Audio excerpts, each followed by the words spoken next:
please. Thank you very much. Please, if you have any question, you can jot it down. Then we'll have a session for the questions.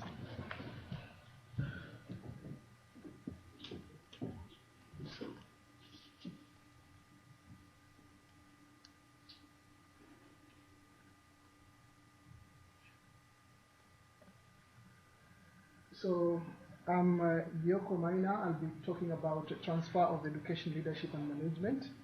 I've been working with different agencies, USAID and DFATD, in a project called Strengthening Education System in East Africa.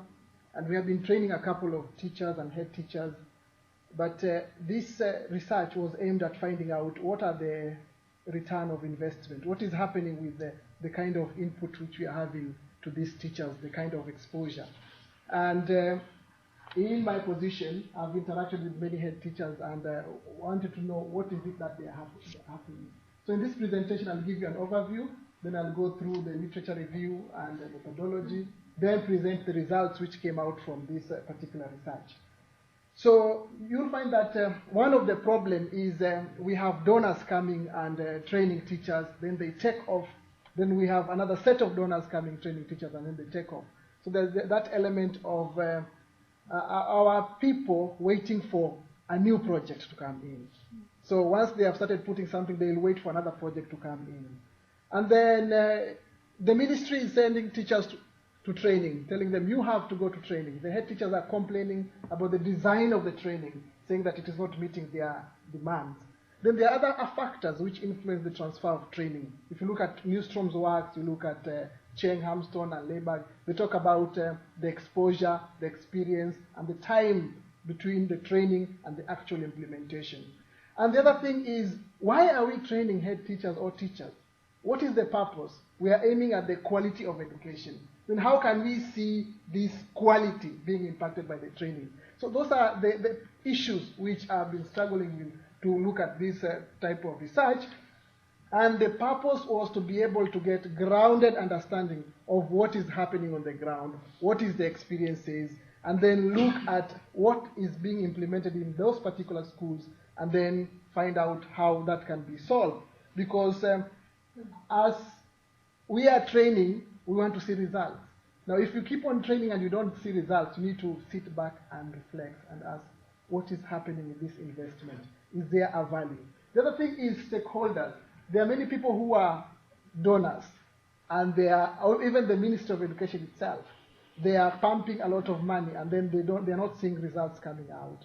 Then the scalability, because we have been doing pilots, and we wanted to find out if that is going to work if you expand. So my assumption is that if you expose leaders to a training, as Sister had said here, there is an opportunity that they'll learn some of the skills, they'll practice, and that will be seen in their outcomes. So that is the assumption which I'm working with. And from that, I will be looking at the level of transfer. I was looking at, if this is the content you are given, how much is seen in your outcome? That is what I was looking at. The other thing is, we have so many barriers in terms of transfer. What was the perspective of those head teachers who were exposed in this training with the transfer? What did they think will happen when they work? The other thing is, apart from the barriers, what were their barriers? There are those barriers which are theoretical, given by researchers. So I want to see what is their perspective on those barriers, and then what is their barriers through the experiences. And the last thing I looked at is, how did they overcome these barriers? So these are the 4 things which I'll share with you about what I found out in the research. And if you go back to literature, you'll find that they talk about effective leadership, bringing in strategic planning, having teams, being able to be goal-oriented, ability to communicate, knowledge group, and relational skills, working with other people, information technology, resource management, performance management. They talk appraisal for growth, employment and compensation as element of effective leadership.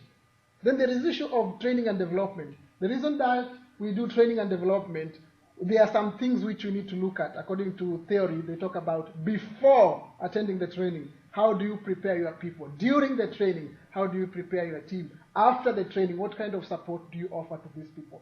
What is the issue of the training? How long is the training? What are the kind of activities can you put in that particular training?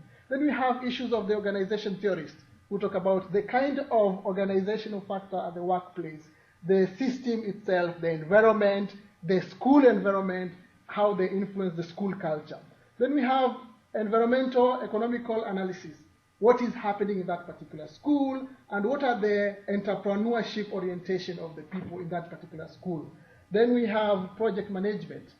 When you are trained with a new skill and you go to try it in your school, that can be treated as a project regarding theory. And finally is in terms of the trends and the kind of competition that is happening in the school. So those are the things which I looked at in the literature, because these are the tensions which are brought when you are trying to do a training. So the research was a case study whereby I looked at a case as transfer of skills, and I looked at 2 cohorts. We had about 60 head teachers who I sampled out through profiling. Then I did purposeful sampling. I observed them in their school. I also interviewed their teachers to see how they feel or how they experience the leadership of those head teachers. I interviewed them and then I observed. So this is what I found out. Now the trends in the school in Kenya, we find that in primary schools the trends are going down over the years. I looked over the 8 years, and that is the mean score at the exit level in class 8. But then when I sampled out these particular 4 schools, I looked at before the training and after the training what was happening. So you can find that before the training the trends were downwards, but after the training there was a leap of the training. So because there was a change in the mean score, so my next thing was to find out what is happening in this particular head teachers. What is it that they're doing in their schools based on the exposure of the training? One is I looked at the skills that they implemented. And one was leadership. What were the elements of leadership? And leadership, I talked about reflection, managing resources. And one thing I saw that they were transformational leaders, but they were tending to be transformational leaders. That was one strength which I saw to this particular head teacher. The other thing is in terms of relationship with people. They were more in genuineness and empathy, but they were less, because they were bosses, they were less in respect and feeling and self-disclosure. So you can see that paternalistic exposure or predisposition of their relationship. Then the other thing which I saw is their learning environment. I looked at the classroom environment, I looked at how the teachers are working, I looked at gender, how gender is handled in the class, and it was relatively around 50% when you do the weighting of what was happening. Then the other thing I looked is at teams, because the essence of effective leadership comes with teams and how you manage the teams. But what I found out is they are stagnating in storming, because you have to go through the storming, norming, and performing, then mourning if it doesn't work. But most of them, they were in the storming for a very long time before they understood what are their particular roles for them to start norming and performing. So that was a bit. The other one was networking. You could see even within the class 3A is doing very well, class 3B is not doing well. Yet there is a leader who's supposed to allow networking within the schools. They also complained about the government not supporting them or networking with the BOM, Board of Management of the schools. So there were issues of networking and working with the companies around, working with the doctors around or the other people. So that was an issue with these particular head teachers. Then I looked at the level of implementation. When we train them, we give them 32 concepts of leadership which they're supposed to use. So I was looking at what they're implementing, and I was also checking their understanding of what they came out from this particular program. What was interesting is there was a correlation between what they understood and what they were doing. So if a head teacher knows what is reflective practice, they will be doing reflective practice. If they're not clear of what is reflective practice, they will not be doing reflective practice. So the finding was that they understood at least 50%. 4 years after the training, 50% was still remaining. If you look at SACT work and BALCOT work, they say that 4 years after the training, you should have 15% of what you are taught 4 years. So for this group, they were at least 50%. But I was still worried because it's practice. Where is the other 50% going? So I found that one thing was understanding the concept before implementation. The other thing I checked was the barriers. What are their perspective on the current barriers? So Newstrom had several barriers of transfer of training. So for these head teachers, they did not map the barriers. For example, Newstrom thinks peers is the least important barrier. For the head teacher is the most important barrier. If your teachers or your peers do not listen to your new approaches to training, you're done.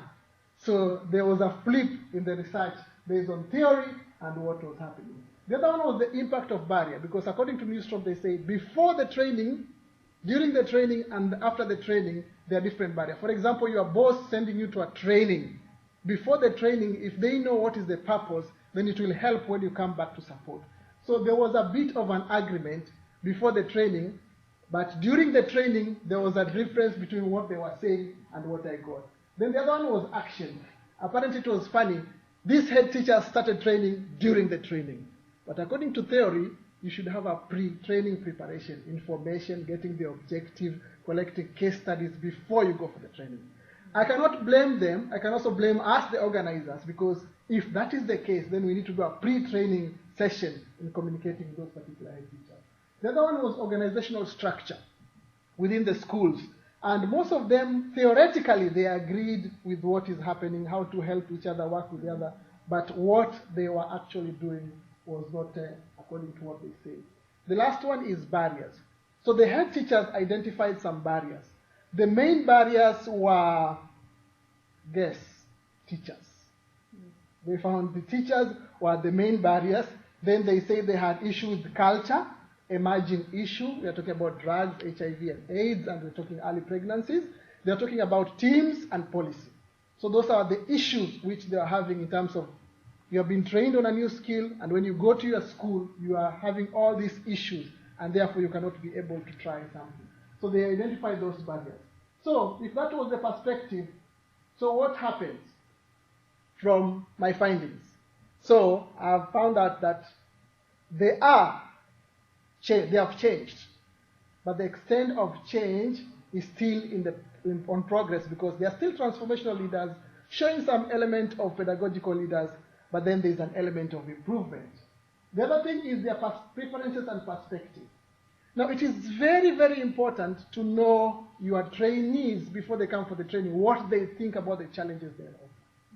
So that outcome is very, very important, for example, when you're designing training, to find out what are the perspective, what are the kind of challenges they think. So you can do a pre-survey so that you can be able, during your training, to address that, and after the training, to address those particular barriers.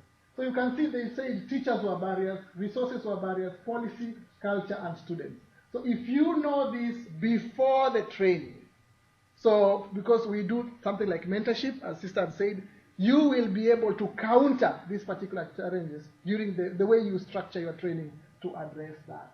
And this is what they were finding out. But then the other thing which they found out how to overcome was overcoming fear. They say that these challenges can be overcome by overcoming fear, appreciating change, because the challenges were, some of them, they went back to the schools and they were the same people. After getting the certificate on the shelf, they were the same people. So it's like they uploaded the training, then after the training, they downloaded the training and they went back, waiting for another training. So appreciating change was one of them. Seeking support from peers, because you can be struggling with something. And this one has made me to start what we call professional learning networks, whereby head teachers meet and they discuss, because that was one thing which came out from my research. The other one is looking support from manager. Manager, I'm talking about Teacher Service Commission and Ministry of Education, to be able to support them as they're trying to implement new idea. Then we had exploring the stakeholders, that is parents, to support them, the community around the school, to be able to support them. Building teams. And this building team sometimes was cutting across. You go to a school, only 5 teachers are listening to you. You have other 15 who are ganging against. So how do you penetrate and be able to buy the others? And the other one was effectively managing resources. We are working in a low-resourced area. So how do you manage the resources in terms of sharing, in terms of using low-cost materials? And finally is motivating the teachers. And motivating the teachers, some of them were very, very ingenious by producing tea or giving them transport to come on Saturday to have classes. So this is what they were trying to do. But using my research, I was trying to map, what do we do in business? Because business is very competitive. And we borrow it in education. And one thing which I found we can borrow from business was the ability of hotspots. According to Granton, in business they talk about you can find a group of people who are passionate and they're working hard. How do you tap into them, support them, and then they can warm the place? Because the others who are not working, they're called cold freeze. So how do we ensure that the hotspot are warming the place so cold freeze goes? So that's a business terminology, but I'm borrowing it to see how it can work in schools. The other one is vital few. The same, Pareto's. You have few people who are with you, and you have majority. But did you know that 20% of the people do 80% of the work? And 80% of the mess is brought by 20% of the people. So that kind of understanding by the head teacher will allow them. Teams. Teams was being ability to understand the difference between a team and a group. Because that is a misnomer. People think group and team are the same.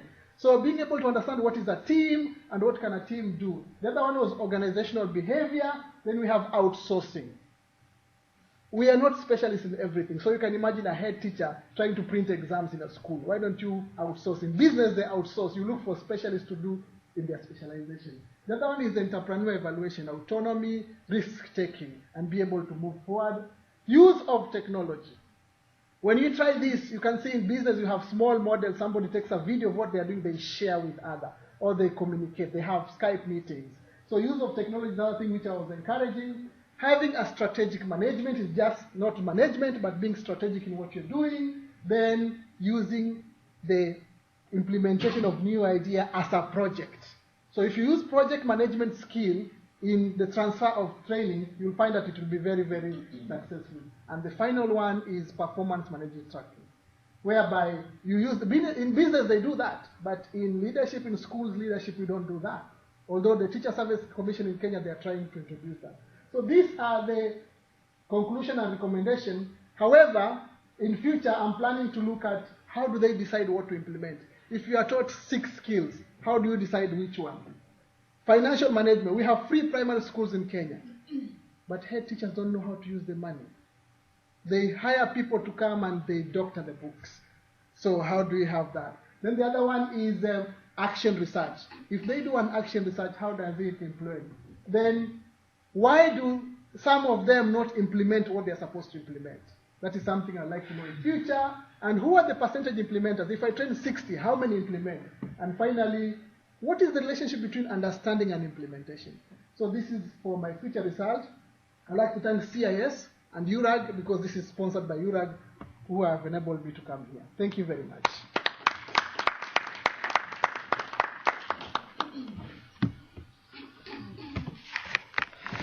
So we'll now take...